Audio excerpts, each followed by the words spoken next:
दोस्तों, स्वागत है आप सबका हमारे YouTube चैनल में।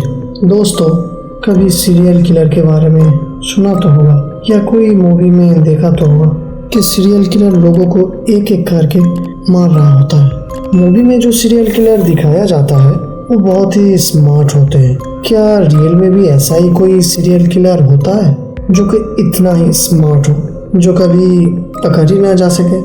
हाँ दोस्तों, आज हम बात करेंगे ऐसे ही एक संकी सरफिरा सीरियल किलर के बारे में, जो कि 38 साल के अंदर 37 लोगों का मर्डर कर चुका था। और चौंकाने वाला बात ये था कि इतना मर्डर करने के बाद भी आज तक कोई उसे पकड़ नहीं पाया, ना ही उसके बारे में कुछ जानकारी हासिल कर पाया। जी हाँ दोस्तों, हम बात कर रहे हैं द ज़ोडिएक किलर के बारे में। 20 दिसंबर 1968 में कैलिफोर्निया के दो high school students David Fairchild and बेटी लो जेनसन इस खौफनाक खूनी का पहला शिकार बना। डेविड फेयरचाइल्ड और बेटी लो जेनसन ये दोनों कार से कहीं घूमने निकले थे। तकरीबन रात के 10 बजे के करीब ये लोग एक कार पार्किंग में अपने गाड़ी में बैठे थे। तब एक अनजान आदमी ने गाड़ी के पास आते ही डेविड को गोली मार दी और उसकी हत्या कर दी। और जब बेटी ने वहां से भागने की कोशिश की तो उसे भी पीछे से गोली मार के हत्या कर दी। इसी घटना के बाद से ही सिलसिलेवार और बेहद ही मिस्टीरियस तरीके से एक के बाद एक, और जिसे हम इंग्लिश में कहते हैं बैक टू बैक, ये कातिल खून करना शुरू कर दिया, जिसे आज भी मॉडर्न हिस्ट्री के सबसे बड़ी मॉडर्न हिस्ट्री में से एक माना जाता है। इस कातिल का खास बात ये था कि ये अगले मर्डर से पहले पुलिस को इस मर्डर के बारे में चेतावनी दे देता था, लेकिन फर्क सिर्फ इतना था कि ये वार्निंग पुलिस तक लेटर्स के माध्यम से पहुंचता था, और इन लेटर्स को एक बेहद मिस्टीरियस तरीके से लिखा हुआ एक कोड में भेजा जाता था, जिसे डिकोड करना लगभग नामुमकिन था। इसके अलावा ये हत्यारा फ़ोन कॉल्स और फाइल्स के माध्यम से भी पुलिस तक अपने अगले कातिल के बारे में बोल देता था। इन सब बातों में एक बात तो कॉमन था और साफ था कि ये कातिल बेहद ही शातिर और जीनियस लेवल का था। 4 जुलाई 1972 में पहले वो पुलिस डिपार्टमेंट में फ़ोन किया। फ़ोन पर जो बात कर रहा था वो ये खुलासा किया कि उसने टाइलेंट पेरी नाम के एक महिला का कत्ल किया और मालिक को मारने की कोशिश भी की है। इस फ़ोन कॉल के दौरान उसने डेविड और बेटी के कातिल की जिम्मेदारी भी ली। इस फ़ोन कॉल के लगभग 1 महीने बाद से ही एक के बाद एक रहस्यमय खातों का आना, मतलब लेटर का आना शुरू हो गया। उसने अपने दूसरे खत के 3 कॉपी अलग अलग खबर के चैनल्स पे भेज दी, जिसमें खुफिया कोड लैंग्वेज भी लिखा था। और साथ ही साथ खत भेजने वाले ने ये भी कहा था कि अगर वो लोग इन खतों की कोड लैंग्वेज को डिकोड कर लेता है तो फिर वो अपना चेहरा, वो अपना पहचान, वो अपना आइडेंटिटी रिवील कर देगा। शुरुआत में तो इस खत को उतना ज़्यादा इम्पोर्टेंस नहीं मिला, और 3 में से केवल एक अखबार ने इस खत को अपने अखबार में पब्लिश किया था। उस खूनी ने महज 1 हफ्ते बाद फिर से पहले जैसा ही एक खत भेज दिया। ये भी कोई न्यूज़ कंपनी को ही भेजा, और उस खत में वो अपने आइडेंटिटी रिवील करते हुए खुद को ज़ोडिएक बताया, और तभी से ये कातिल को द ज़ोडिएक किलर के नाम से ही जाने जाने लगा।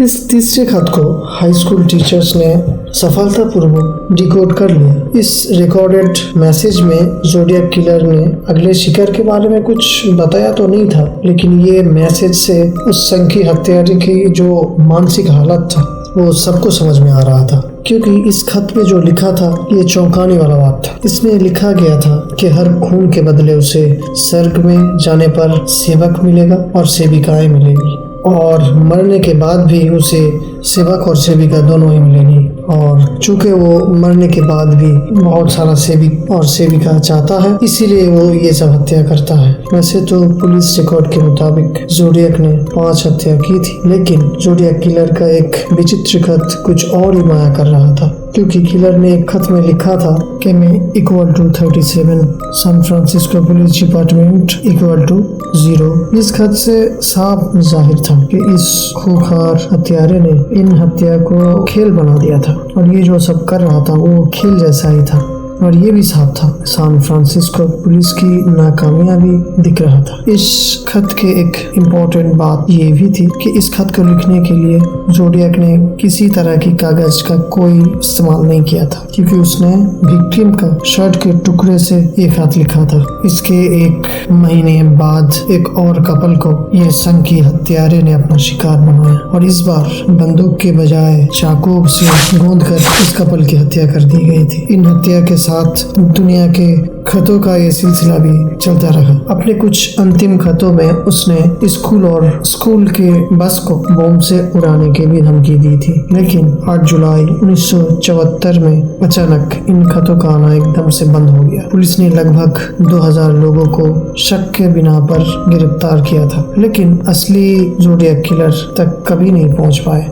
यूँ तो पुलिस के पास जोडियक किलर के उंगलियों के निशान और चश्मदीद गवाह के बयान, कई सारे सबूत मौजूद था, लेकिन फिर भी इस बेहद शातिर हत्यारों को पकड़ने के सारी कोशिशें नाकाम रह गई। सभी को लगने लगा था कि ये जोडियक किलर का आतंक अब खत्म हो चुका है, लेकिन उस आखिरी खत के लगभग 4 साल बाद में 1978 में चैनल 9 नाम के एक मीडिया हाउस को इस रहस्यमयी हत्यारे का एक और खत मिला, जिसे पूरे सैन फ्रांसिस्को में हड़कंप मच गया। इस खत में ये लिखा था, डियर चैनल, मैं जोडियक बोल रहा हूँ। अगले 3 हफ्तों में ऑलमोस्ट तुम्हें कुछ अच्छा सुनने को मिलेगा, क्योंकि मैं अगले 3 हफ्तों में 5 लोगों को हत्या करने वाला हूँ। मैंने फिर से कत्ल करने का फैसला कर लिया है और इस खत के आखिरी शब्द थी सी यू इन द न्यूज। इसी के साथ पूरा कैलिफोर्निया एक बार फिर से डर की अंधकार में डूब गया,